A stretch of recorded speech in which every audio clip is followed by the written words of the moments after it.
Well, welcome everybody. We're just kind of winging this right now. Nothing is seeming to be working exactly how I want it right now, but joining me in the booth is Kyle Clinworth. Clindy, you're kind of making things work as well. He's watching my stream of the race, and normally I let the color commentators float through the field and do whatever they want. But right now he's watching my feed as we both had difficulties getting into the session, but we're here.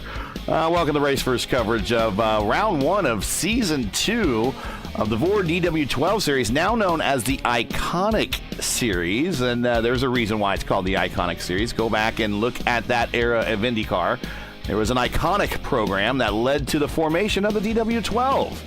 And I thought the name was fitting, and it was a good choice by Julian to name it the Iconic Series. But welcome. Clindy, how are we doing today? Well, I broke iRacing, Gary, so I learned something new today. If you want to be a driver, they don't let you up in the booth, so I can't you take on the driver analyst role like Jeff Burton would on an NBC broadcast or Hinchcliffe when it comes to IndyCar, right? I can't take you for a lap around the track and then come up to the booth at the same time. I'm strapped in the infield, so I didn't want to be on the scoring pylon, so I figured I would just back out of the session and join you here in the Discord stream, so I appreciate you being flexible. Yes, sirree. I'm trying to get my, I normally have a script and everything that I read from to start these things off, and for some reason that didn't come up. There it is. And now you see what I have there. And of course it pops up on the main screen, of course. Secret's safe with me, Gary. That's all right. Well, let's jump into this thing, because first of all, folks, here we go. New graphics. Ooh, this is Race First 1.5. The old overlay is gone for the time being. And let's bring this one in as we are now showing speeds of, I believe, right now,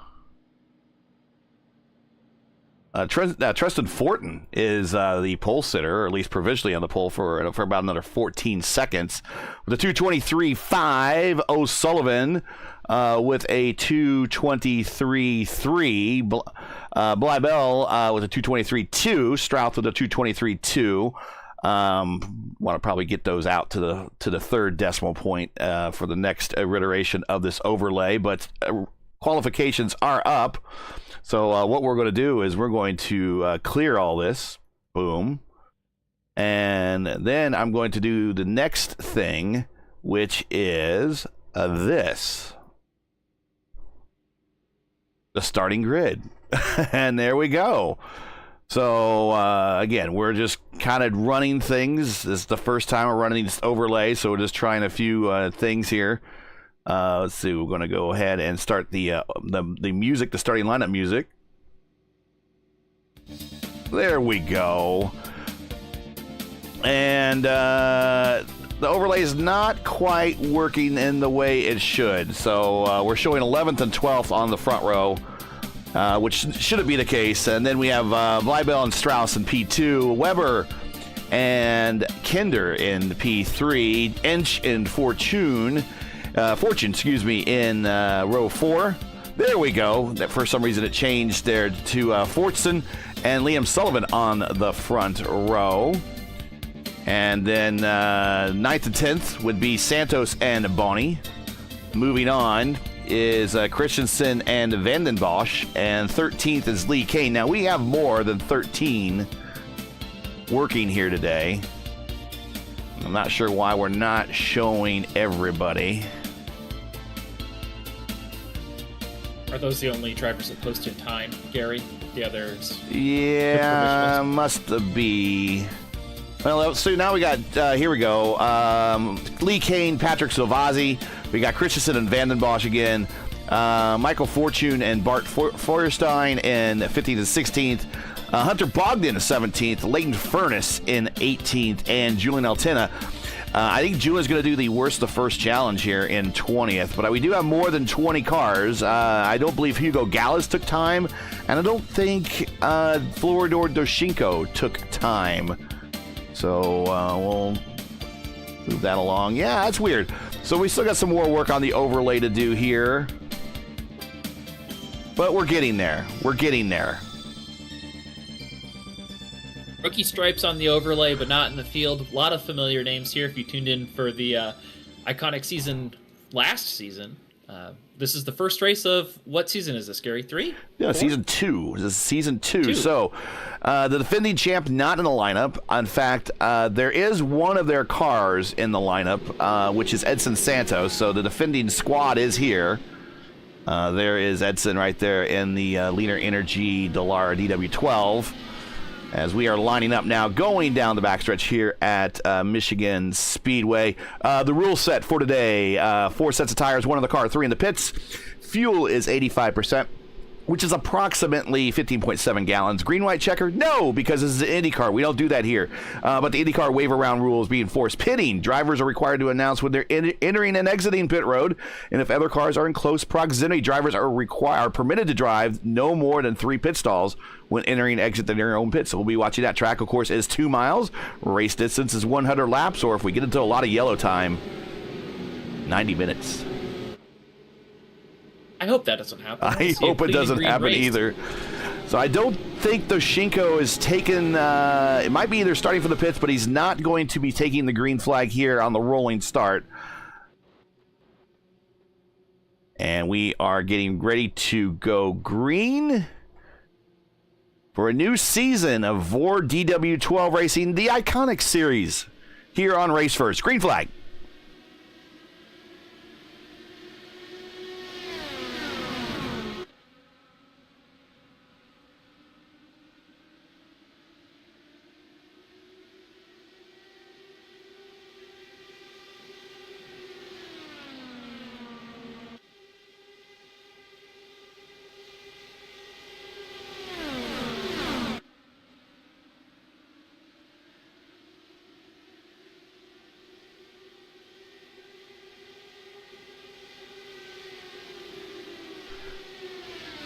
And side by side a little bit further on back, 4 wide, actually going to enter the turn here with Bleibel.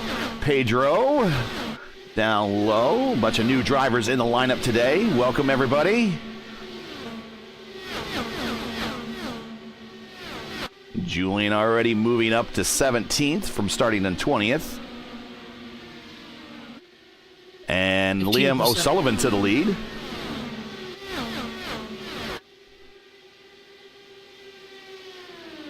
This is something I was really interested to see how these cars would draft. With the way the draft envelope works here and how fast Michigan is, I think clean air is going to be very, very important. The aero wash, these cars make downforce differently than the DW, or I guess the RR18s that are on the surface right now. And so I feel like these things are way harder to turn in dirty air, personally. But Michigan is so wide, there are so many lines to find and hunt that clean air to keep your tires clean and fresh for the whole run. And there we go, that overlay version 1.5 working now, as you see intervals. And I believe this one, next one here, is intervals between each other. So there's the gap and then the interval, and that's kind of what we're looking at. A little further back, Lee Kane and Silvazzi in a bit of a tussle. Lee Kane up top there in the black Havoline DW12. Got a couple throwback schemes going on here. Alexander Bonney, I believe he's in that green 711. Is that him in that 711? No, he's the 711's right behind. It's a Michael Fortune right there in the green 711. Kane in the wall, and we have a multi-car incident. Silvazzi, I believe, was involved in that as well. Oh, Silvazzi's tire came off. I thought it was just his nose cone. He would have been okay. They can replace everything in the nose cone, but that tire suspension being broken, he's probably going to be done for the day. I think Lee Kane got away with one. I think he's going to be able to rejoin with minimal damage.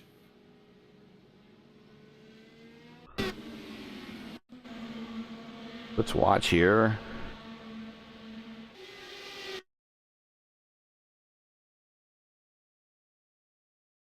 And actually, we want to go... yeah, a whole 2 corners ahead. Yeah, a whole 2 corners ahead here. Again, learning the new setup here. But what we'll do is we'll get into the roll bar here of of Lee. He's back there in the draft. That is Silvazzi going underneath him. That is Fortune in front of him, as we were just calling out Fortune there, running in the 7-Eleven car. A couple throwback liveries going on here. So he is up high. The high line is the kind of the fastest way to go around here, and no matter what car you're in, really, other than the IR05 probably. But there he goes, cuts down. But if you look in front of him, he has aero wash to the very bottom, aero wash to the lane up, aero wash directly in front of him, and aero wash higher than him. So here he comes. What really does is then, yep, he's going to get cut off here, and I think that last little piece of wash pushed him up into the wall. Yeah. And then he came down the track. Yep. And that was pretty good contact with the right front. So let's see if that is something that can get replaced or fixed for him, keep him in the race. But back to live TV on pit road. We will get the who is stopping here. Everyone back from Denench on back is stopping here, including Julian. Edson Santos on pit road. Julian Altena on pit road. Alec Vandenbosch on pit road. Lee Kane with the extended stop. Bart Firestein, he is on pit road as well. I don't think he was involved with the incident. Hugo Gallas looks like he popped in and out of his car, but no rush to get off pit road. Of course, under caution. Really, if you're, as long as you're in the draft, you're really not too far from the lead at all on this racetrack.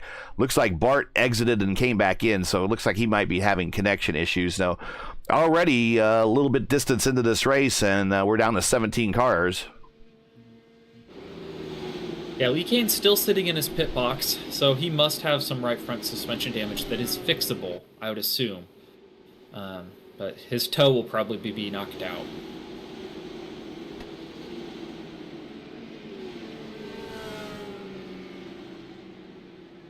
Yep, and there he goes. He's off pit road now. Yep.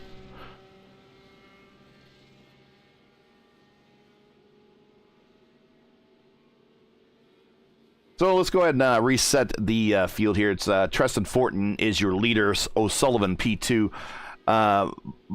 Bleibel is P3. Weber is P4. Strauss P5. Kinder P6. Christensen P7. Fortune P8. Boney P9. And we have two Fortunes here. We have Joshua Fortune and Michael Fortune. I would assume that they're brothers. I'm just guessing. But there is Michael back there in the 7-Eleven car, and then Joshua a little bit further up in the Fair Life car. Kind of reminds me of something that Team Penske had. I'm not sure if that exactly is a Team Penske livery, but very close to. I think one I recall them having once before. Ari, you want the number? Because it's close. What is it? What is the number? If you can get 5 miles per gallon every lap for the rest of the race, you will only have to stop one time. Oof. And you will run out coming to the line out of turn 4. Oof. And that's with the 85% fuel? Oh, no. Shucks. It's a 2-stopper. I'm sorry, I lied. It's all right. That's all right. We are going to go one more lap under caution here, I believe, as the field is getting reset. Let's see who all stopped. We just want to remind everyone who stopped here. And there are the track conditions you do see right there underneath the bugs in the upper right corner. 103 track temperature, 75 ambient. Dan Inch is the first car on the track that stopped in 13th. Edson Santos is in 14th. Looks like some guys have come down one more time to top off the fuel tank, including Dan Inch. So a lot of those guys in the back came back one more time just to kind of get a couple extra precious drops of fuel. You don't need to change tires at this point in the race, other than maybe Kane and Silvazzi might want to because of the contact. But these guys are going to go top off the tank. Well, what's that? We have a spin? No, for Kane, because he spun, his tires might be hot, right? Yeah, his tires are going to be well spent here. Look up front here. Lights are off on the pace car. There are 3 IndyCar-related track records here at Michigan. Of course, the USAC kart and IRL IndyCar ran here. USAC track record, Tom Sneva, set back in '78 with a speed of 211.392. Remember, that's a speed. That's July of 1978. 211.392 here at Michigan. Paul Tracy holds the overall track record with a 234.9 set in 2000. The IndyCar IRL track record set by Thomas Scheckter in 2003 with a speed of 222.4. We'll get down to the career wins leaders here in a little bit, but it's time to go back to racing green here on the high banks of the Irish Hills here in Michigan, getting ready to go for lap 10 of 100. Fortson got a really big jump at the initial start of the race. We'll see if he tries the same thing here, so he and O'Sullivan continue to leapfrog the draft to pull away from the field. Seb Kinder flashing in the back there, but he is underway. Fortune underneath Bonnie further on back. And we're green.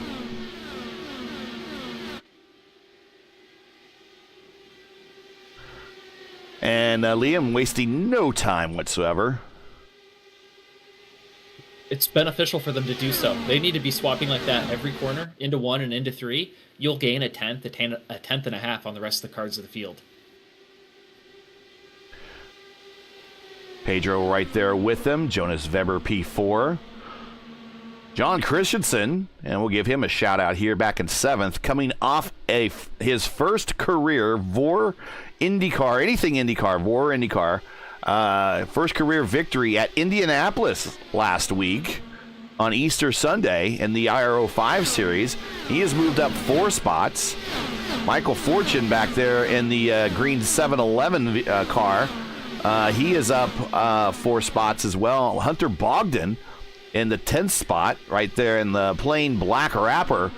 He is up 6 spots. Leighton Furness right there with him. Layson is in the plain white wrapper as well. A little bit of sponsorship on the side. He has moved up to 12th, up 6 spots as well.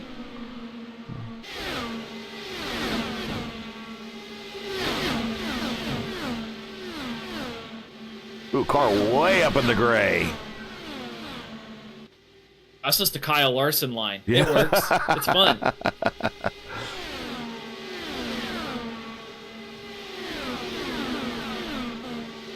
And during the Monday or the Tuesday night Indy Fix broadcast, someone had Larson's livery. I think that he's going to be running for the Brickyard for the not Brickyard, but the Indy 500. And for whatever reason, his name totally escaped me, and I'm like, that NASCAR driver. I don't know why. I'm not a NASCAR fan, so I don't really keep up on all the names and commit them to utter memory. But you think maybe you should remember Kyle Larson, but I was like, that NASCAR guy. and you hear Antonio go, that NASCAR guy. Oh, car in the wall. Oh, another one. Hunter That Bogdan. was Hunter Bogdan. He saved it.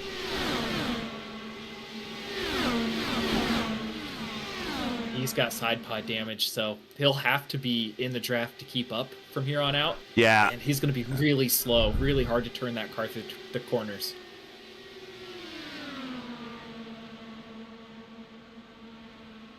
Every centimeter of yaw or angle of the side pod is like Boom. Engineered to make the car go fast. And as soon as you move it just a little bit, slows everything down. Let's watch this one more time from Good job keeping the car straight. This point of view. Here comes. Turning the Same wheel, thing. turning the wheel, turning the wheel, The turning the wash wheel, from and the the wheel corner would bar. not turn anymore. And now he's fighting it to keep it straight. But that was a good lick. That was a good lick. Safe to say he has found the center of the Tootsie Pop.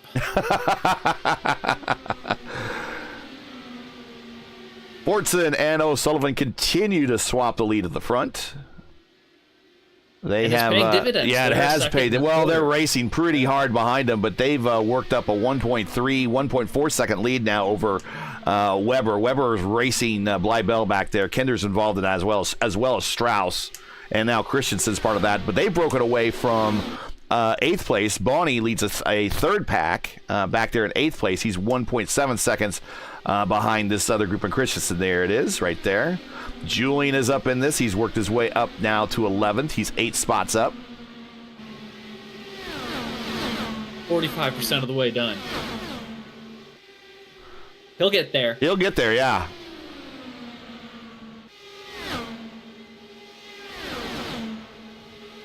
Now, Julian and I have had some pretty good, we've been teammates before in other leagues. It was another DW12 league which called itself more of a beer league. And that's really an insult to beer. It was that bad. But Julian and I, yeah, we started at the rear. We did the worst to first challenge. And the only way they could stop both of us if they wrecked us. And that's exactly what they did. But Julian and I were, I think, 3 laps before the end. Julian was fighting for the lead. And then just as we get to the white flag, I took the lead. And I was... it took me 4 wide down the backstretch and someone side-checked me into the wall. And that was the only way they could stop Julian and I if they wrecked us. Might be the only way they can stop Fortson and O'Sullivan. Hope a lapper gets in the way or something there. Yeah, I hope not. I hate to see less than beer league standards here again. And it's Treston Fortin there in the Treston Forson, in the Team Tracks car. And right behind him is Liam O'Sullivan. Would you call that lavender, Gary, or would you call that something else? On what car? On Fortson's car. Fortson? That is... I don't know. That does have some pink hues to it. Maybe lavender? Yeah. I mean, it works. Soft midnight plum. Yeah, I'm more, if you're going to go purple on your car, I'm more of a, what you see Buddy Lazier have, more of a royal purple. I think that looked real good on these cars, and then along with the, he had that fluorescent trim on his car, that looked good. But not a lot of white cars out there. Not a lot of white cars out there. Go ahead. Sorry, I thought Fortson and O'Sullivan, they've missed a couple of swaps, and now O'Sullivan's probably burned up or heated up his tires trying to get back to Fortson, and they're not going to be able to swap for 3 or 4 laps here minimum, and that's if O'Sullivan can get back up to Fortson. This could be the opportunity the second pack needs to catch back up if they work together. Oh, wow. Listen to this. We're riding with O'Sullivan right now, and he was footing it through the... He did lift. I had run a couple of laps by myself, and I saw that the race package was just as fast as the qualifying package. And it made me think that dirty air was going to play a huge part in this race, and it looks like it has. You can't keep your foot to the floor. You've got to be very tactful with how you put the car in the corner relative to the cars in front of you. He lost 2/10 on that lap. He lost 2/10 on that lap. He went to the bottom that time. Yeah, the draft envelope's not big enough to where he's going to get a big toe down the back on Fortson. He is not going to catch up by himself. He is hunting for a gear right now to keep in this battle. And there you see Liam's iRating, a 3,400. No slouch. Safety rating, 3.40. Oh, he's getting down to the yellow line. Wow. He's losing. He's lost another 2/10. Yeah, not being able to control your line, I honestly think that the second line, or diming from the third to the second line, is faster than the bottom here. Just because you hold up the momentum for the straightaways, and if there's no draft, you're going to hold 1 or 2, or even 1/10 of a mile an hour down the straightaway for this long of time. Builds up the lead that you're seeing the Fortson's walking away with. Yeah, Fortson now a second ahead. Then O'Sullivan, then Seb Kinder, who has worked his way up to third. Let's pop back there to Seb. There's Seb. Seb in a very similar situation. Let's listen to him. Not going to the bottom here in 3 and 4. You don't hear the car binding as much. He's not shifting gears. But he's staying in 5th. He's gaining time on O'Sullivan. Down to the bottom of the right there. Car binds a little bit, not much. I exit. Starting to reel in O'Sullivan just a little bit. 1.2 seconds now to him. Big gain off the corner. Picked up 500ths there. Not making much ground on the straights a little bit. He's making all the ground up in the turns. Look at that. Down now. Didn't hit that turn right. Just lost all he gained. And he got a bad exit off the corner. You see O'Sullivan starting to pull away a little bit on the straights. 5/10, 6/10, or 500, 600ths. Which might as well be tenths when you talk about how close these are time-wise. I think pit stops might determine this race, especially if we get green flag pit stops. Your pit road entry and pit road exit can be up to 2 seconds faster than the guy in front of you. You know, that would put O'Sullivan half a second in front of Fortson, and then if he blocks or aero blocks Fortson, you know, it's the same situation. He'll have the hot, used tires, and O'Sullivan will be able to dictate the pace of the race. And those should be coming up here in, you know, the next 6 or 7 laps. Yeah, that's for sure. With a regular IR18 with 18 gallons, you're looking at about 40-ish laps. More like 35 to 38 laps. And really, Fortson is the one that's, well, I tell you what now, since he's broken away, he's not getting great mileage, and neither is O'Sullivan for that matter at this point. Seb Kinder not getting good mileage. Jonas Weber, on the other hand, is. Yeah, and Leibel is as well. He's been up someone's rear end the entire run. He and Fortune, I believe. Well, the VOR cars, all the Altena Autosport cars have linked up. Christensen, Bleibel, and Altena have all linked up.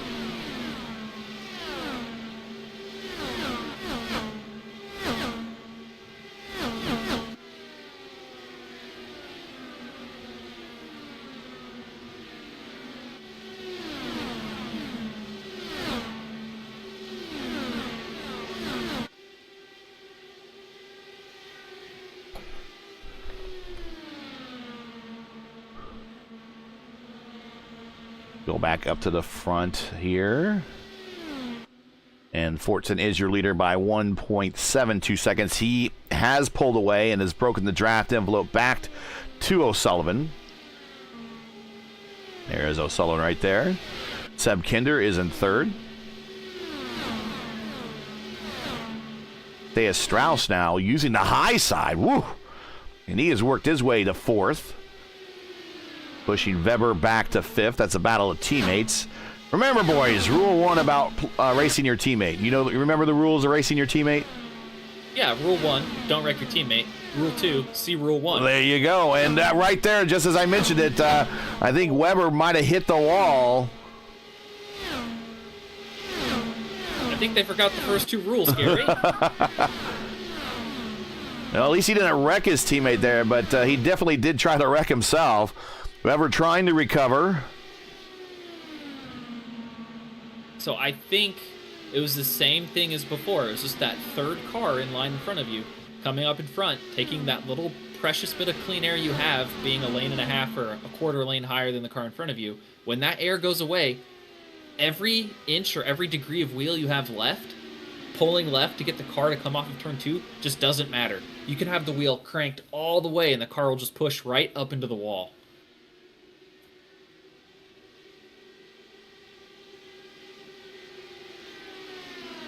It really feels like you have a flat tire sometimes when the air gets taken away from you on corner exit like that. And Fortson, our leader, is on pit road along with O'Sullivan. So Sullivan taking the cue. Oh, and Fortson missed his stall. So this is going to be tight coming off of pit road. Let's keep the cameras here.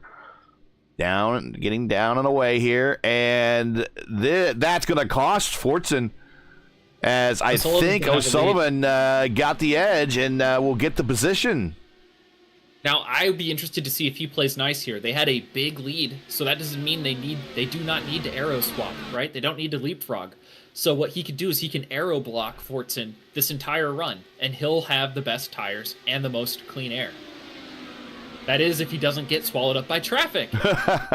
Well, that's his teammate underneath him, so I would hope that his teammate, that's Strauss, and Strauss hitting pit road, gives him a little room. But two of the Altena Autosports VOR entries get around. Now Julian is your leader. There's Julian right there. They both got around Fortson. So now Fortson has to kind of deal with a little extra traffic than he wanted to.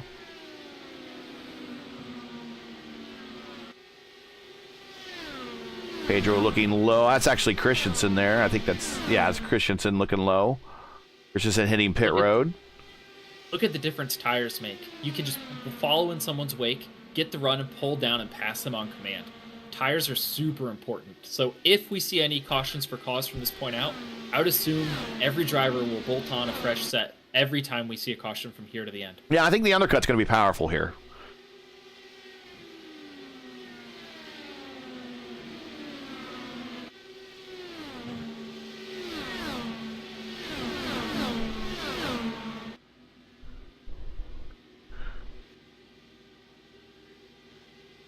And Fortune's trying to get a little extra mileage off of Julian.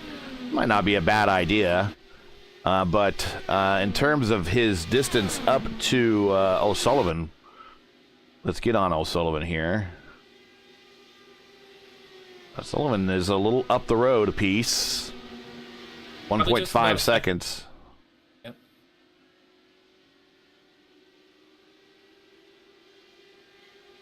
And that's so it's only 1.5 seconds, but it's so long because you go so fast. Well, and that's basically what all that time was lost on pit road. I mean, it took him about a second and a half, which doesn't seem like a lot of time to get back to his marks to allow the pit stop to begin. Yeah, and O'Sullivan had closed the gap even coming into pit road. He was almost 2 seconds behind Fortson coming to pit road. He was on his back bumper when they got to the pit stalls where Fortson overshot his and then overtook him because of it.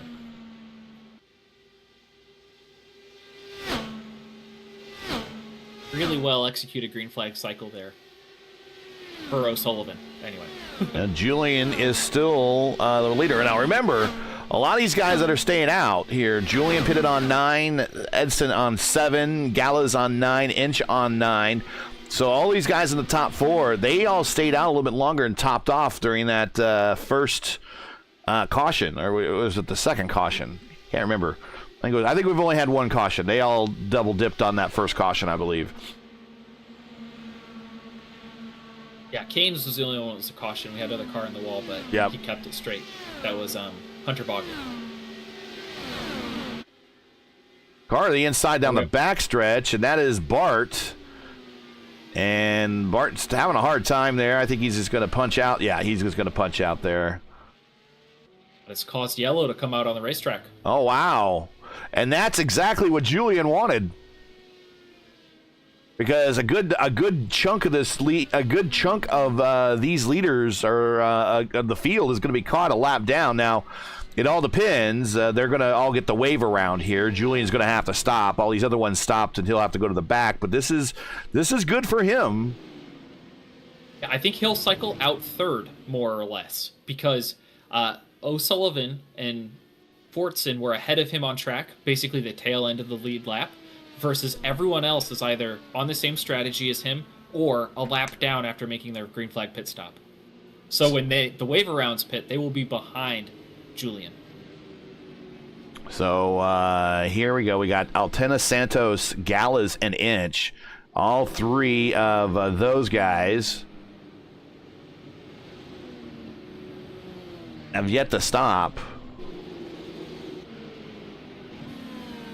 Inch in the yellow Altena Auto Sports car. I like it. Kind of got the killer bee instinct there. Hugo Gallas also yet to stop. Edson Santos and that Leaner Energy livery yet to stop. Julian on pit road. Bonnie on pit road. So that's going to be a penalty on him, I think. Because I don't think pit road was open to him. And I don't think pit road is open to Fortson either. I could be wrong. And as O'Sullivan, Julian's down the way. He's out. Or was pit road open to Fortson and O'Sullivan? Oh, O'Sullivan missed his marks this time. Okay, I'm kind of confused on who pit road might have been available to. Well, we'll see if they get any end-of-line penalties or pass-throughs, but sometimes iRacing opens it to everyone just to consolidate the caution laps by one. I think that is a setting you can select. Okay, well, we'll see. Julian then comes out still as your leader then. I think we're still going to cycle through here. We'll see. We'll see how we cycle through. Well, yeah, Fortson and O'Sullivan were on the lead lap, so okay. It was definitely open for them, and they chose to come in, and they both got tires and fuel, so they're down a set of tires compared to Julian. So if we get a late race, right? Yeah, they were only 9 laps on that second stint, so they part-time tires there.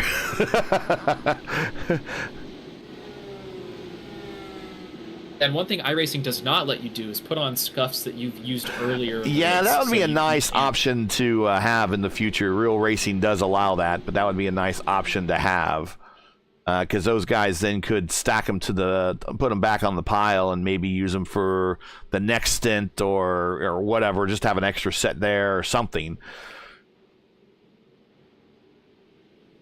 So okay, so all these cars behind the pace car. So all these cars behind the pace car will get the wave around. And I think you hear them getting the wave around right now. And they're doing so gingerly and slowly to save fuel. They're not doing it because they're lazy. They're doing it because it's more fuel efficient. Yeah. I mean, they got a lap. They got to get back up. So they'll probably rejoin these guys when they're in either on the backstretch or turn 2. So let's see who is, Weber is one of the first ones to get the wave around. We see him quickly. He's at 200 miles an hour trying to... He's going too fast, in my opinion. Josh Fortune did the same thing. Yeah, all of them are really smoking. Michael Fortune here sitting doing 223 at one point to recapture the back of the group. And better slow down. These brakes on, for at least... how they are in sim, the brakes on these cars on super speedways are not, they do not have the bite as they would on a road course car.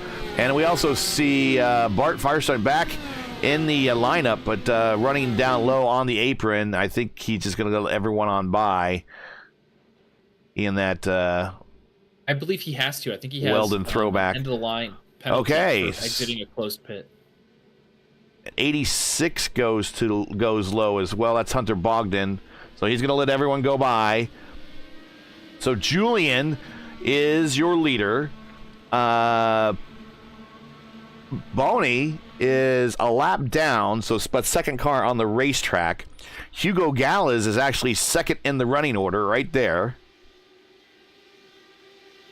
And Edson Santos is third in the order, and Liam O'Sullivan is fourth in the order.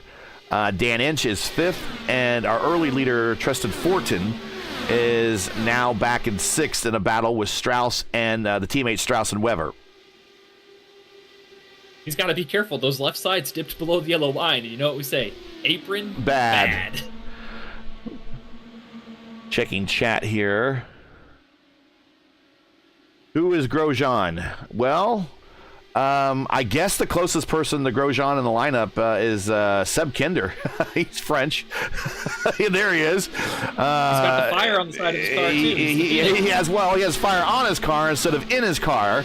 That's not nice, Gary. But we do not see Seb Kinder wreck as often as we saw Grosjean wreck. Hey, all fairness though, 3 wide going into 1 right here. Watch this, boys. Careful. Going to run out of room up there on the high side. Everybody through with manners. Yeah, with the fresh tires, the cars that are on the bottom will hold the bottom better, so it's less likely that you'll get that aero wash on corner exit. Now, people might want to knock Roman in IndyCar and even Formula One. But I think having Romain Grosjean in IndyCar is good for IndyCar. And I really don't want to see him. Oh, Leighton Furnace really ran up on the back of Fortune there. Gets up in the gray. Woo. Pedro kind of wondering where to go on this one. But I think having Grosjean in IndyCar in the NTT IndyCar series is a good thing for IndyCar, really. I do. I think he brings a lot of eyeballs to the sport and to the series, and that's what we want to see. And I hope he does well in the Yukos Hollinger team there. Oh, sorry, did he move teams? I'm not up to speed again. Yeah, he's teammates with Canapino, who we've now seen getting into some of the iRacing events on the Monday Open split. Yeah, it legitimizes the drivers. It legitimizes the sport, right? Especially everyone who might be looking at the North American open wheel circuit and comparing it to the international one. Yeah. It is very much a different series, right? We have a different type of chassis from one supplier versus teams that build their own.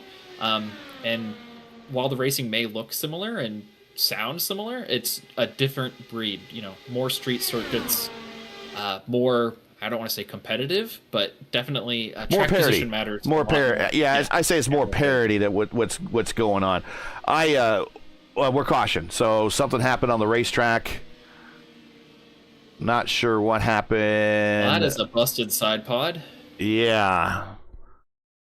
So we see Josh Fortune coming off pit road. I'm not sure if that was him or not. If you see who do you have for a busted side pod? It was the yellow and black car. So okay, Alec Vandenbosch then. So let's do. There he is. Okay, so there's a car spinning down the backstretch. Not sure who that is. Break the golden rule. Oh, that's Leighton Furnace, I think. Yeah. So let's see what happened to him. I wonder if he tried that high line again, because even when he got out of shape, he had a good run coming off the corner. It looks like it's going to be an aero wash incident again, if I had to bet. And we'll ride in. Yeah, he's really turning that wheel, and yeah, that boom, there it is, and he's now sideways and everything down the backstretch. That doesn't explain how Vandenbosch had a broken side pod. All right, so we're under caution. And we see a lot of those guys towards the rear of the field hitting pit road right now, including Hugo Gallas. Julian Altena stays out. So we got a number of guys now who are executing a second strategy than everyone else.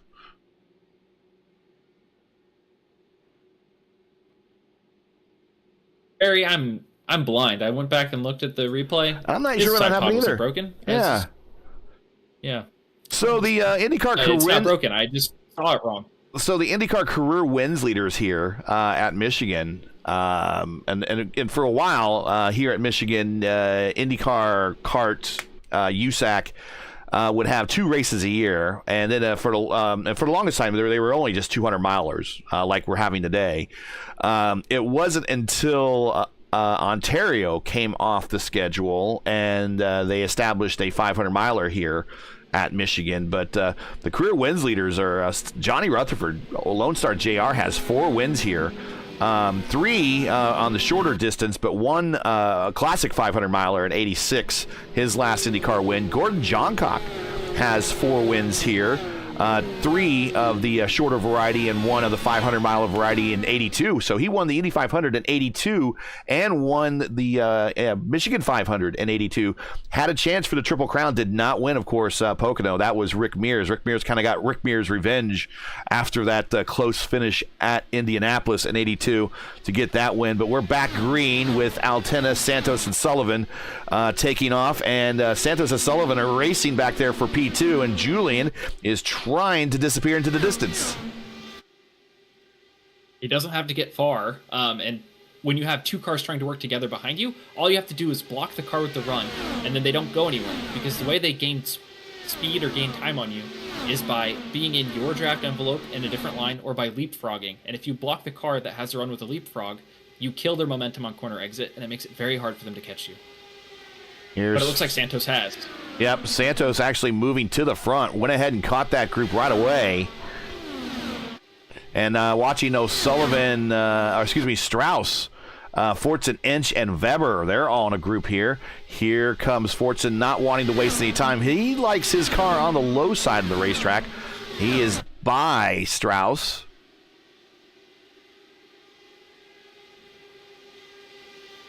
Yeah, but it is intentional. I believe he'll let Strauss by so they can work together to try to catch Yeah, they have to. Yeah, they're going to have to. Because I think Santos, I think Santos and Altena are smart enough to do the same as well.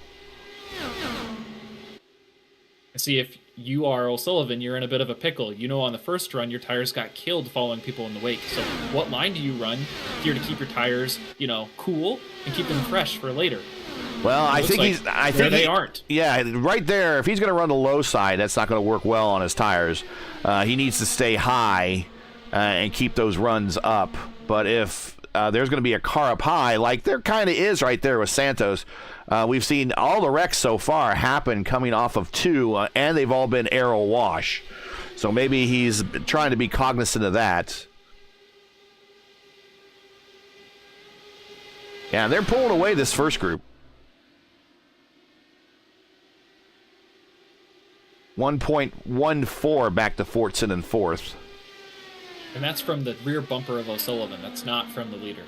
So they have an extra quarter of a second on top of that. Yeah.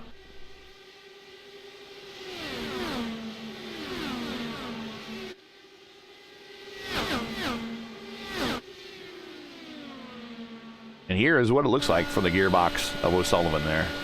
Right underneath the attenuator. I tell you what, Fortson is kind of starting to break away a little bit from Strauss. He's got the heavy foot and the light hands today, Gary. He's a monster. If he gets out in clean air, he runs away from everyone. So now Strauss got the run back. Yeah, Strauss got the run down on the front stretch there, gets the position back. Well, no, you see how much they made up a car length and a half on O'Sullivan. So they are trying to hunt down this lead pack. It may look like they're racing for position, but they're actually working together. Look at the run. Look at the run that this draft provides here.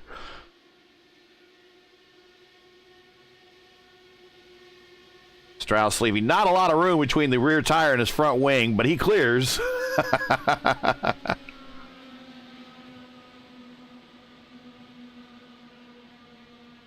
Oh. Yeah. Fortson mistimed it. Yeah, I saw that too. The draft really sucked him up into that, and by the time he was ready to make a decision on what to do and where to go, he was already there.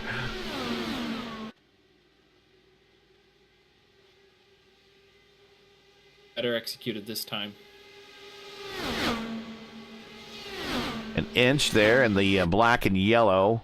So we got 2 black and yellow Altena Auto Sports cars. Vanden Bosch was kind of in more of a burnt yellow. This is kind of more of a brighter yellow.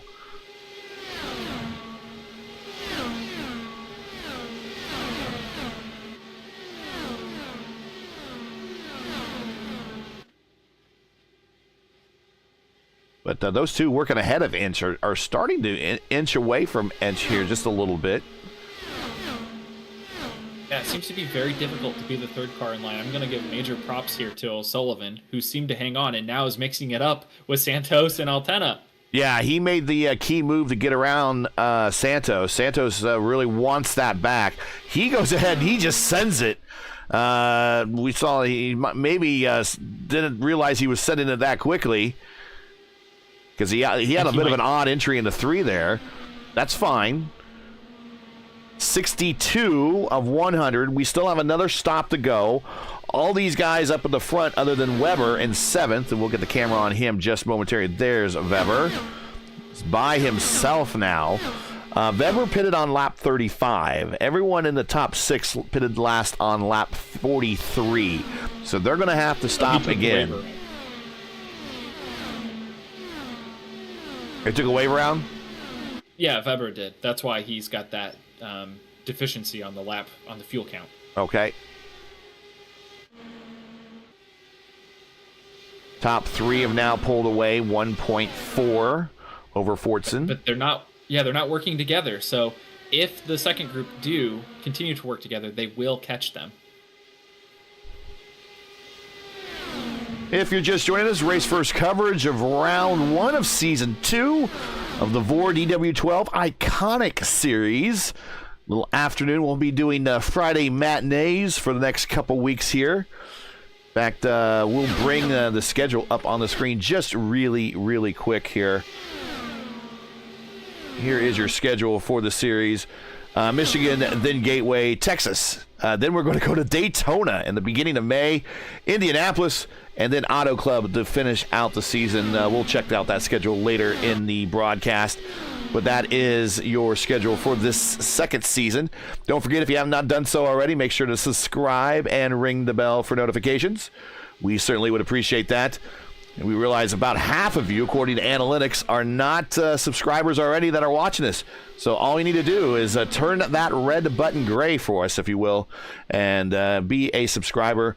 If you don't want to do that, at the very least, give us a thumbs up, would you? The YouTube game isn't easy, man. No, the algorithm game is a hard one. We tried playing it. Julian pulling away a little bit by 4/10.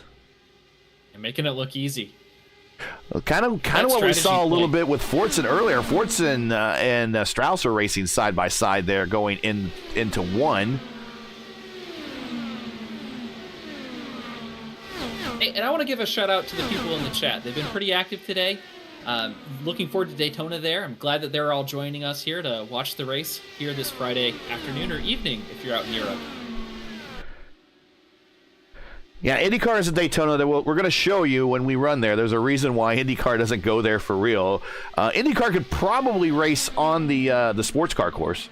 And in fact, they have used portions of the sports car course for spring training before for a couple years.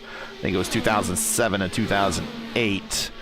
Watching Fortson and Strauss side by side. IndyCars have visited Daytona on the big oval once in their history. USAC back in the Champ Car Series back in '59. They raced there one time. There was a fatality in that race. And IndyCar said that they would not, or not IndyCar, but USAC said that they would not come back for a promised second race. Fortson and Strauss, man. You guys might want to take each other to dinner if you're going to initiate that level of contact first. Woof. Just a hug, Gary. You can hug someone on a first date. Goodness. Good, and that allowed Inch into the battle now.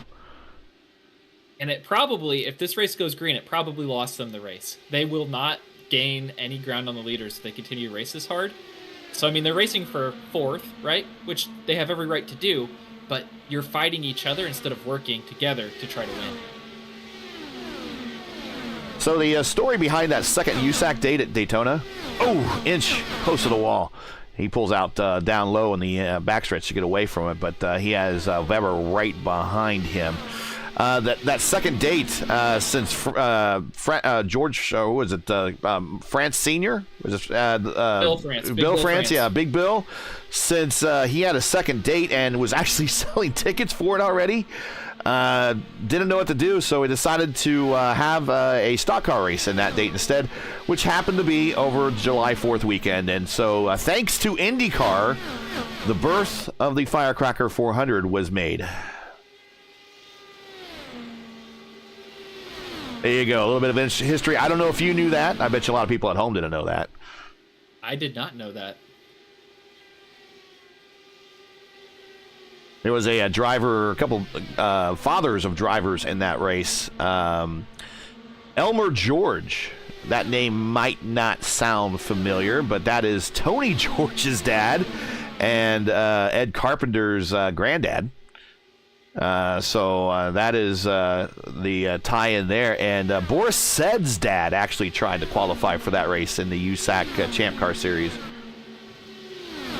Tried to? So did he DNQ? I think he DNQ'd. There were actually some DNQs back in the day. Now when you barely see 27 IndyCar, well, that's still a lot, though. In the modern IndyCar race, when 27 show up, that's pretty good. But back in the kind of the lower popularity days of the early days of the IRA. That is, I'm not sure who that is. That's, is that Blind Belt? No, that is, that's a lap down car. That's Joshua Fortune, excuse me. He hit the wall right there. He's kind of in that, that car reminds me of the HP DW12, sponsored DW12 that I think Pagano drove a couple times for Team Penske. That's what that paint job reminds me of. But yeah, there were more than more cars showed up than there were spots available. And that was quite frequent back in those days to the races. Nowadays, you got 27 cars in the series. 27 cars is what you're going to see at the race, unless it's Indianapolis. Of course, they'll show extras. Here comes Treston into pit road for his final stop. Also on that is Liam O'Sullivan. So these are final stops to get to the end. Julian Altina is your leader. Edson Santos right there behind him. He is now 2.3 seconds behind Julian. So Julian has broke the draft envelope. Strauss is third. Inch is fourth. So Julian went long on the first stop to get the lead, and I would expect him to not do the same here. I think he'll probably be in the next 2 or 3 laps, and we'll keep an eye on his interval relative to O'Sullivan. It was about 2.4, 2.5 before he came in. O'Sullivan anyway. So if O'Sullivan got onto pit road faster or off of pit road faster, we'll see that decrease. But now that a couple laps have gone by, the fresh tires will also eat into that lead. Well, maybe, not to interrupt your strategy, but maybe Julian stops now because it'll be a shorter fill and he could get out ahead of everyone. I mean, he had such a large lead, he can kind of choose to do whatever he thinks is best, right? He has a cushion to work with. He doesn't have to gamble. So, I mean, if he wants to stay out and fill shorter, he could even stay out long enough to where he may not need to take tires, right? I mean, tires are faster, but 4 seconds waiting for your tires to get bolted on might be slower. Okay, so Liam O'Sullivan is 7th, and he is good to go to the end. He is a lap down, though. Mr. Furness is in the chat saying that he was disqualified, sadly. Oh.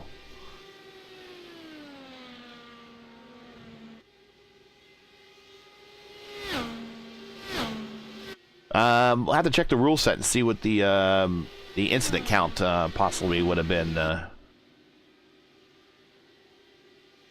Because he did spin once, but don't think that one spin would kick you out. Here's Strauss on pit road. We have Julian on pit road. Dan Inch picks up the lead. Seb Kinder now P2. Hugo Gallas still out there turning laps. He is now P3. Julian is out behind Gallas. Here comes Edson Santos. Here comes Liam O'Sullivan on full steam, full head of steam right here. Is he going to get Julian? I don't think he is. He's not going to get there, but he's made up more than a second. He was at 2.5. Now he's at 1.4. Unfortunately, you have to be within a second to get the draft. So right now he'll be experiencing dirty air in the corners and no suck up on the straights. That's one of these things that I wish that they... Now, I will give iRacing credit. They did update the damage model of these cars, so they now act differently. They shed parts when they get into incidents, hit the wall, hit each other, which is nice because these are legacy cars. We don't expect them to do any more dev work on them, but I wish... There's 2 things I wish that they would do with these cars. They would give the same draft envelope or bigger envelope, because I think these things punch a bigger hole in the air than the IR18, but at least give a draft envelope that's equal to what the IR18 is, which is about 1.5 seconds. And then the other thing I wish they would do is enable the tools for a fixed setup race. This is a fixed setup race.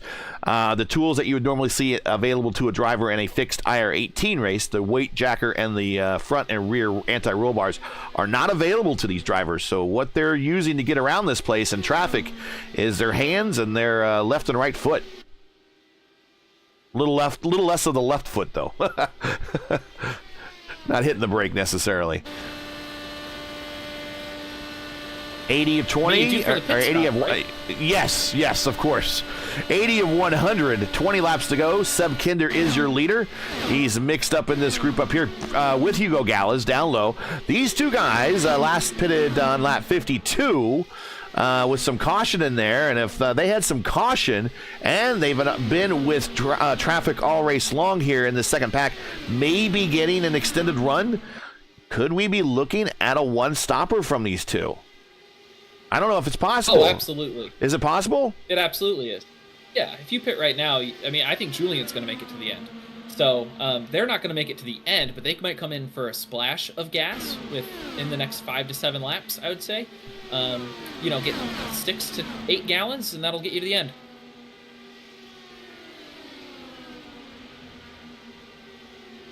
There is Seb Kinder, Team Watson Racing.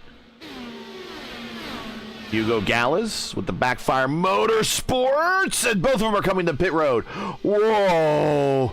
Seb just cut right across Gallas' front wing there, but both make it work getting onto pit road, so that will turn the lead back over to Julian, who is on the just now entering 3. There you see the blue car. Down to the white, about a lane off the bottom there from the yellow line, coming down the front stretch. He will get back the lead. Liam O'Sullivan, a distance 1.4 seconds, give or take. Santos in third now. Weber in fourth. Christensen and who's he racing with? Fortson? Fortson almost into the wall. Oh, he was into the wall. I think he double tapped it. Hopefully that double tap doesn't kill his car. Watching Fortson there. Seeing some possible damage on his left front ad blocker there. Definitely damage on his right front ad blocker. That's that little fin that sticks out right before the side pod.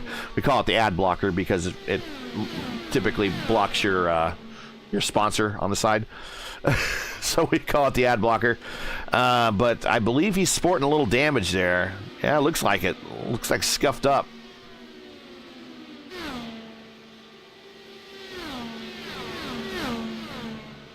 That really interrupted Pedro. Pedro had to really roll out of that. He was right up on that battle, and he had to give a little room. He is now in 7th.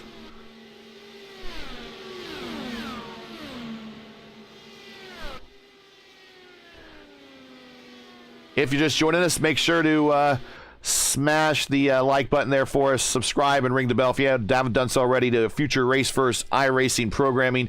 Next race on the schedule will be this Sunday.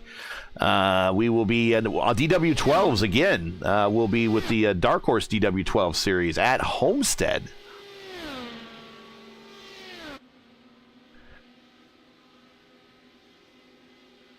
Tennis flirting with the wall even. Yeah, I saw a little squirreliness coming there on corner exit. He doesn't even need to push. He can just cruise the victory. 1.8 seconds now, 1.9 seconds over O'Sullivan. O'Sullivan just having trouble with the dirty air in the corners. Yeah, I think your eyes get bigger than your dinner plate. You see the guy in front of you, you push as hard as you can to try to catch them and get into the draft envelope, and you just overheat your tires and you overexert your equipment, and it really, really hurts you on the long run. The car with clean air will begin to walk away, and your hopes and dreams of being the one in victory lane slip away with every lap. You see the interval grow by a tenth and a half. Tomorrow night, 3 p.m., thereabouts on FTN. Check them out on YouTube, FTN. That's the channel. I just do a search on FTN iRacing. They are the channel that's covering the VOR IR18 series. I will be on color commentary with them. VOR IR18 series tomorrow afternoon, 3 p.m. Eastern. They will be doing Imola. And then, of course, we will be back here on Race First on Sunday at 8 p.m. with the Dark Horse DW12 series. Monday, after we watch the eclipse here in central Indiana, at 9:35 p.m. Will be the ISRA Truck Series at Dover. And then our signature broadcast on Tuesday, April 9th, will be the 8:15 p.m. Eastern Time IndyCar Oval Series Top Split at Nashville. Clindy, you're going to be in that. What are your thoughts on Nashville? That is one hard track. Yeah, I've been practicing qualifying every night when I have free time, because where you start is where you're going to finish, unless something bad happens to people in front of you or you mess up on pit road. And new thing the too, air is way worse than here. Yeah. I remember when that first came out, I was like, sweet, a new super speedway. IndyCar's been there, something that we're going to race IndyCars on, new oval. And I remember getting on that track, and I'm like, this isn't fun. This is not fun at all. Yeah, this is super speedway in name only. Yeah. You go fast, but you can't go faster than the guy in front of you because there's only 1 1/4 lane in the turns. You see one of the new what things. I wish... Go ahead. Oh, go ahead. No, go right ahead. I was going to say, I wish it... Yeah, when NASCAR went there the first time, they put resin down in the second, third, and fourth groove, and it really helped improve the product. And I know that the PJ1 at Texas is kind of a disaster for the IndyCar. Yeah. That was who's ever in the inside of Pedro? Maybe Weber? Yeah, that was Weber. Oh, guys! Oh, so close. You got to be cognizant of netcode at all times with these cars. I was about to say, the netcode gods have been very generous today.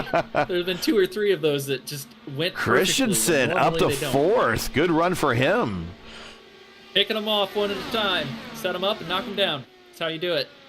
But I wanted to mention, after your report on Nashville there, we have one of the things on our overlay. It says the driver's I rating and their license and their safety rating. Edson Santos there, a 5K I rating with a safety rating of 4.99. So there's one guy that you can, other than worrying about netcode, you can probably race hard against and come out smelling reasonably well on the other side. Of course, when we got Liam O'Sullivan up there, he has himself a 3K with the 340. And Julian there with a 3K with the 431. So some real iRacing pros here at the top of the field. 93 laps coming to 94. 7 to go here at Michigan.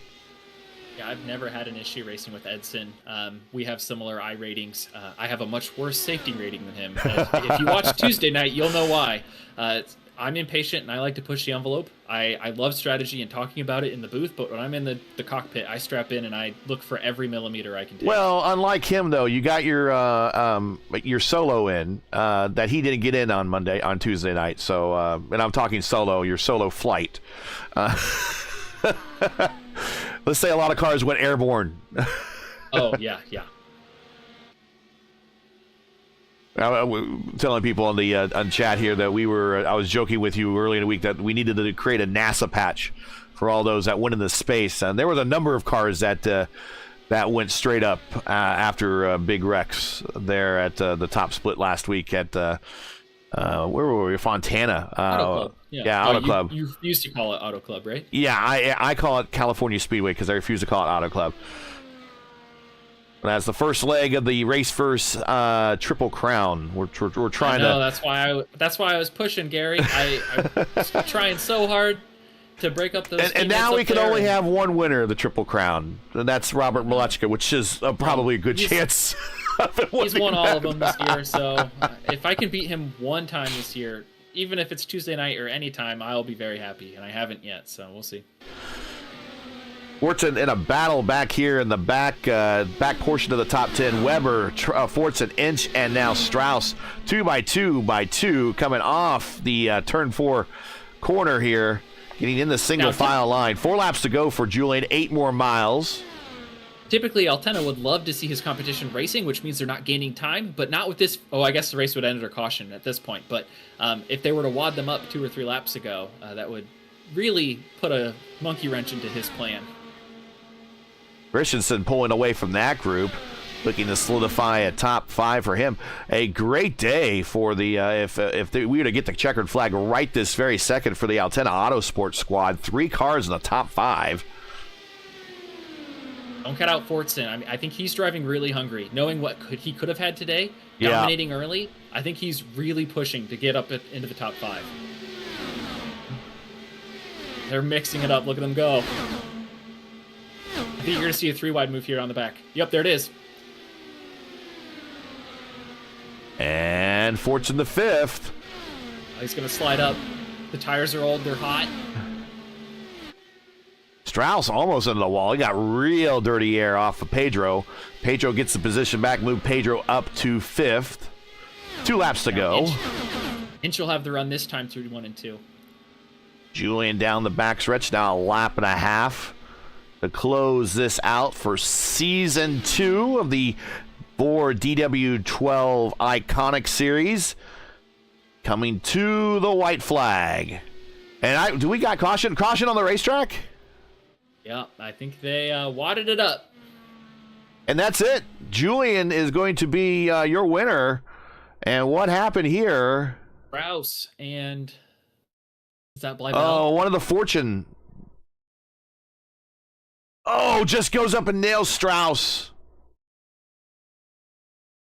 Poor Strauss. That was Joshua Fortune. And Julian. Yeah, Sebastian. Yeah, go right ahead. Go right ahead. He did a great job avoiding that. He got on the brakes. He checked up. He put himself in the right position to not take any damage, and he picked up 2 spots. So win-win for him. Yeah, and get back to Julian just in time here, entering corner 3, coming to 4, and he is coming to the combined caution and checkered flag.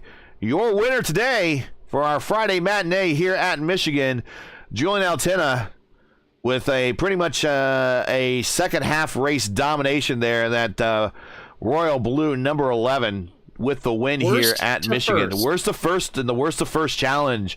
Liam O'Sullivan second. We will be talking to him. He's going to probably be a little frustrated there with the I think he was a little frustrated there with the handling of the car. And Edson Santos gets third, which bodes well for his team in the repeat of their team championship. We're going to go back to back there. And who won season 1? Was it also Raffi? Yes. Yeah, season 1 is season 1. This is season 2. This is season 2, yep. So let's see if we can get the results up here. And there you go. Oh, wow. We got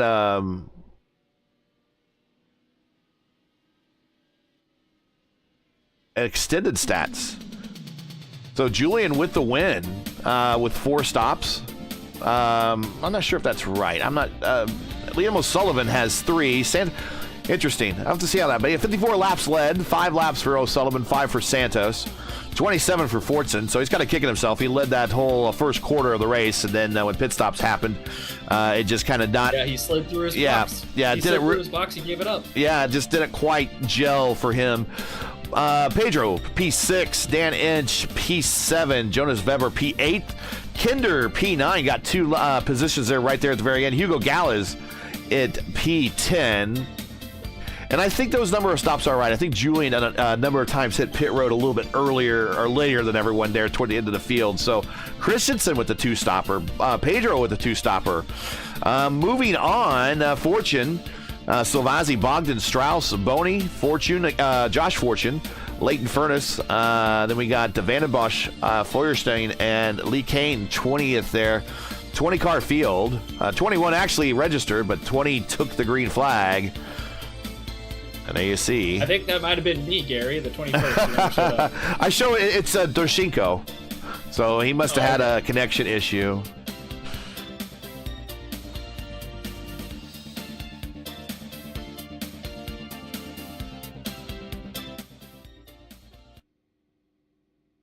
All right, let's get on in here to the interview room.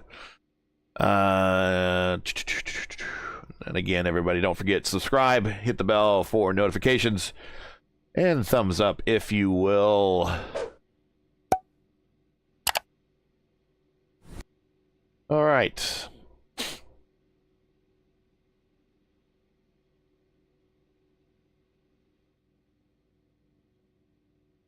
And we are... I don't think we'll see Edson, although we've talked to him before. So let's see if he pops up. Liam is here. We'll bring up Liam. and we'll talk with him first. Liam, congratulations. You're kind of in the battle up there all at the front all day, but we were kind of watching from over your shoulder a couple times on the in-car camera, and we noticed that as the tires went off, you were having a really hard time kind of keeping up with the car in front of you. Were you kind of surprised on how bad the tires went off here, especially midway and later into the run? No, I was just rubbish. Like, I was just awful at managing them. Like, I wasn't expecting it. And then I kind of got myself in the situation like lap 70 where it's like, well, I need to get Julian's draft back to have any chance. And I had one set of tires remaining. Julian had two, I think. So if a caution came out, I was screwed. Right. But, yeah, I kind of just was like, let's pit early and then try and get the draft back. I nearly got it back, and then I might have been able to do something. But I had to try and get back in it. So that's why my tyres were dropping off more at the end. So then it was kind of settling for second because I just had no chance. He was always going to be quicker than me that whole last run on better tyres. But yeah, overall happy. Like, it's frustrating when you run so much up front, especially in everything. Like, Phoenix was the last time I was on the podium in the IR18s. Like, I've run up front so much, and then to not get even a podium or a result out of it's been like crazy frustrating. But yeah, good result for the team and everything. So, Clinton, you got any questions? I do. What was going through your mind when you saw Tristan Fortson slide through his box under the first set of green flag stops? I nearly did the same thing, so it was quite just funny. I nearly did that every pit stop. For some reason in the DW12s, I mean, I put the brake bias then eventually all the way back because the setup had it at like 57% forwards, so I was like, okay. So I think that's the issue, but yeah, he was suffering with me on the tires, I think, as well.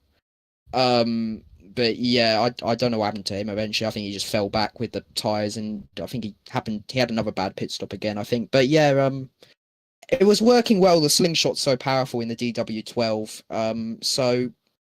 But yeah, it was, I think he got a top 5 still, but yeah, it was a great race. Shout out to anyone who say hi to, sponsors, friends, family, go right ahead.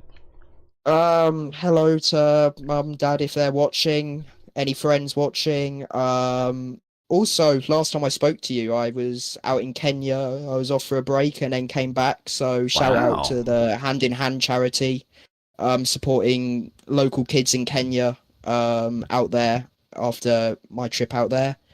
And yeah, shout out to Writer Engineering, Jonas, Josh Tucker, all of them guys for taking me on. And yeah, this is a good team result, especially after Indy with the IR18s and all the sort of stuff where we just haven't been getting the results we should have done. This is helpful for that, just to get it back on the road, and hopefully the same in Imola tomorrow. Pretty impressive run for your team there, and congratulations on the podium. Pretty cool about that Kenya story. That's good to hear. So all around good guy, Liam O'Sullivan here with the P2, a well-earned P2, and hello, mom and dad. Of course, those are the most important people there, so we want to thank them as well. So and thank you to you guys. Oh, we this is nothing. We just love doing it, but we like watching you guys, and we do know that a well-deserved finish has been on the offering for you for a while. So congratulations. Go enjoy it, and maybe we'll see you in the IR18s tomorrow at Imola. Yep. Thanks, guys. All right. And there is Edson Santos. Let's bring him on up. Hey, Edson, up here in the booth with Gary and Clindy. Congratulations on the P3, and it looks like it's a good start to defending that team title. Hello, guys. Hello, everyone. Special for you from broadcasters. Good to start the season in the podium. Defending on the title by my teammate Rafael. Unlike back race, but today in Michigan it was more technical race. I told to Julian in the waiting room, it was an excellent setup, high temperature. There was not the madness that usually occurs with everyone together, and a lot of touch incidents. Yeah. I was in the middle of the field in the beginning. The first yellow, I decided to add a few more leaders of fuel, and then so I threw me back but another yellow came exactly on the lap I was about to enter the pit. It was great for me. It was in P1, P2 or P3, I don't remember. So the key of this race was exactly there in the restart, because me and the other guy, P2 and P3, started to fight. Yeah. You know why Julian simply left. So you didn't do the slingshot, and he could open the difference, that gap. I think it took me a while to do my last pit. When I did, I ended up missing my pit box. I don't know if it was showed in broadcast, so it cost me 1.5 or 2 seconds, Mhm. and I couldn't to get Julian. I think I could fight for P2, but anyway, I'm happy to be here. So I'd like to take advantage of this moment to send a warm hug for everyone at Linear Racing, current champion. Yeah. And I'm not going to fight for the title the season, because during the month of May, thanks God, I will be in Indianapolis, including to watch the Rio in 500. All right. So yeah, I'm going to miss some race here, but it's always fun and good to start this season with a podium. Will this be your first Indy 500 in person? No. Ninth or eighth or ninth. Ninth. All right. Pretty good. Pretty good. Every year. I just so except the pandemic years, I couldn't go, but since 2014, I'll be there. Well, we look forward to having you in my city here in May, but congratulations on the P3. Good start for your season. Good start for your team. I hope to see you and your teammate back at it here a little bit later. Next stop is at Gateway, so we'll see you there. Congratulations. And yeah, again, look forward to having you here in Indianapolis here real soon. Thank you. We're going to meet then. Bye-bye. At events. Yep. I always love hearing all the people that are going to make the trip to Indianapolis, and he said 8 or 9, and I've been to 21 or 22 Indy 500s.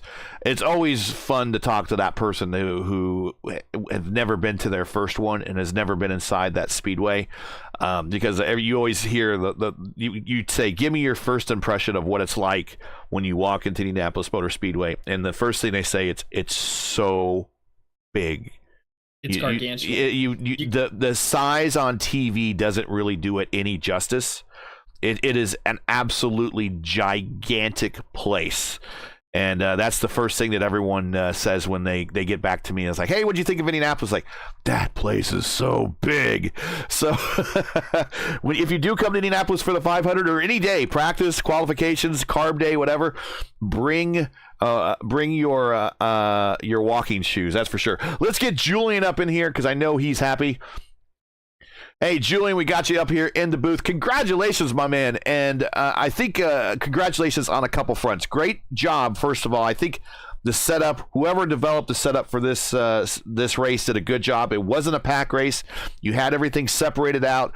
Driver skill is what got you to the front and kept you up the front. You could drive away. You weren't always getting sucked back into the pack in a big pack race and waiting for the big wreck to happen. So that's the first congratulations on that one. And second of all, congratulations on you. I mean, the second half of this race, you just drove up there, you hit your pit stop, you got a very well-timed yellow, and then just kind of drove off at the distance, and you won by a couple seconds. I mean, it really wasn't even close in the second half. Yeah, I was kind of scared that I was going to run out of fuel under that yellow because I thought the pit would stay closed, but they didn't, thankfully, so I was able to pit. But yeah, it was just a great race. Not much to really comment on it other than that it was solid and clean. So Yeah, I'll take it. P19 to P1.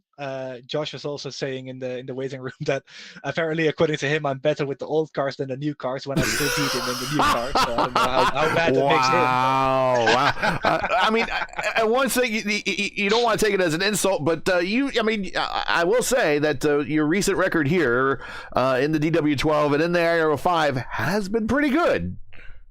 Oh, for sure. I'm not denying it. But, yeah, of course, these legacy cars, though, they're very similar to what I usually drive and what we always drive. It's not exactly the same. So I don't consider myself to be really great in these cars because I only really drive these when we have a league race going on in either VOR or Dark Horse or whatever we're running with these old cars. So or CIS with the Aero 5. But yeah, I mean, it's always fun to run these things because at heart they're similar, like exactly how you put this. At heart, it is the IR 18. But yeah, I mean, it really is. And you can feel that also in a sense. It's not exactly the same, but it's very similar. Mm-hmm. And that's also another thing, by the way. I take a lot of stuff that I have from the IR18 setups for my cars. I take that literally to the DW12. I literally copy and paste the toe-ins, for example, because it's exactly the same. Right. So those are just the basic things. This setup. It really was the iRacing setup with a few very subtle changes to like the toe-ins. I don't remember if I changed the cameras or not, but maybe I touched them a little bit. But yeah, it was really just changing the rad heights to be acceptable from the iRacing setup and changing the wings and the underside aero to create the racing that I wanted to have this race. And I still thought it was going to be a lot more packy than it really turned out to be. I'm glad I was wrong in my prediction because this is exactly the racing I was hoping to get. So yeah, it was perfect from my perspective, and of course I say that as I won, but as a general perspective from the league as well, it was just a great race. It was very clean, like you said at the end as well. So no real complaints about the race from my side. I do think there are one or two incidents that I need to look at, but overall the race was really good and clean. So good momentum for the rest of this DW12 season. Go ahead, Clindy. Yeah, how do you feel about the performance of your team? It feels like everyone in your team, I think, had a good shot at top 5 today. And what advice or how did you guide them to get there? It's all the work that we've done over the last couple months, really, since October, November, when we started doing IES with John and Dan, and those guys. They know how to drive, but they don't know the little details in the driving, which I try to teach them a little bit. But yeah, it's all about the work that we've done as a team over the last couple months that is finally paying off now, because these guys now really do know how to run their races, when to save tires, when not to, when to save fuel, when not to, and who to fight in those races when they need to and when they don't need to. So it's all down to them. I just tell them how to do it and they execute it. So it's all down to them. They did a great job today. Very happy, as you said, for a good team result. Congrats to John on P4 and Pedro P6 and Dan 7th. Alaric, new to the team, didn't have the best of races, but I'm sure he will get there too just fine. So yeah, that is it. Shout outs, anyone else you want to say hi to? Of course, thanks to the team. It was good teamwork again, as always. I want to thank everybody for racing clean out there today. I want to thank Fully Race for sponsoring the league, Red Engineering Esports as well. It's always fun to have a laugh about those guys. They always say that they're going to control the race at the front, and then I beat their butts every week. So it's always fun to have those guys in the league. But yeah, just friendly fire aside, it's great to run with these guys and everybody here. I want to say hi to my girlfriend as well. I don't know if she's watching or not. She keeps saying that, oh, well, you didn't send the link. When I send the link in the Discord and she's in it, so there's really no excuse she didn't see it. Wow. That needs to be a direct message, a DM, Julian. You know that now. You got to DM that. I'm just wow. I'm just messing with her. She knows it. I love you. But yeah, that's really it. Thanks to everybody and also you guys for covering the races every week. So look forward to the next one at Gateway. All right, well, congratulations. Go celebrate with your team. Strong out of the gate, a win in the opener, and a strong performance by the team. So looking good on the both the standings, team standings and driver standings. Congrats, and we'll see you next week. Yeah, thanks, guys. See ya. See, he needs to learn, though. I mean, when you get married, then you can flex. That's when you can say, "Oh, go look, it's right there." But when you're not married, you got to say, you got to help her out a little bit. So you can't flex when you're not married. So I could say that because I have much more experience in that area than he does. So, but be careful. You don't want to flex too much to the wife, because when the wife flexes, then it's typically, it's on. So anyways, aside of domestic situations for everybody, your thoughts on today's race and your thoughts about going next week to Gateway. It appears that right now that the driver needs to be prepared. It's not going to be a very draft or packy type season with these cars, with the exception of maybe we see that at Daytona. Yeah, I was going to say, Gary, Daytona's on the schedule, but I would assume Gateway is going to race, even though it looks completely different and it's a mile and a third shorter. I think Gateway is going to race a lot like we saw today in Michigan. That's what I was thinking. People, who get pushy off the corners, and hopefully we see close racing just like we did today.